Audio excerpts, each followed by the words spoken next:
हा चेतट पेटुनी उठले सदन शिवाचे कोसळते, रक्त आपुल्या प्रिय आईचे शुभ्र हिमावर ओघळते. असुराचे पद भ्रष्ट लागुनी आज सतीचे पुण्यमये, अशा घडीला कोण करंटा तटस्थितीने दूर जये. कृतज्ञता ज्वालाना कुणाच्या हृदयात जये, साम मंत्र जो झये रणाची नोबत आता धडधडते, रक्त आमुच्या प्रिय आईचे शुभ्र हिमावर ओघळते. हे अमृत शब्द आहेत कविवर्य कुसुमाग्रज यांचे. कुसुमाग्रज यांचा जन्मदिवस हा मराठी भाषा गौरव दिन म्हणून साजरा केला जातो. एवढ्या महान उंचीचा हा माणूस की ज्याचा जन्मदिवस हा मराठी भाषा गौरव दिन म्हणून साजरा केला जातो, नक्कीच त्यांचं साहित्य संपदा ही किती मोठी असेल. ज्ञानपीठ पुरस्कार प्राप्त असलेले हे कुसुमाग्रज त्यांनी असं सांगितलेलं आहे की परभाषेतही व्हा पारंगत, ज्ञान साधना करा, माय मराठी मरते इकडे, परकीचे पद चेपू नका. भाषा मरता देशही मरतो, संस्कृतीचाही दिवा विझे. जग बदलणारी जी काही महान माणसं आहेत त्यांनी सुद्धा मराठी भाषा बोलली.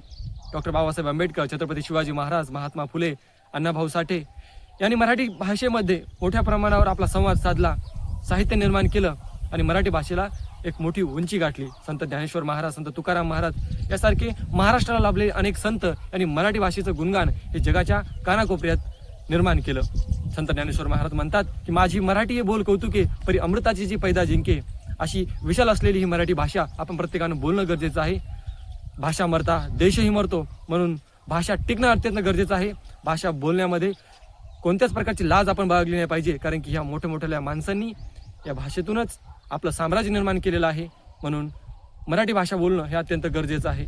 धन्यवाद.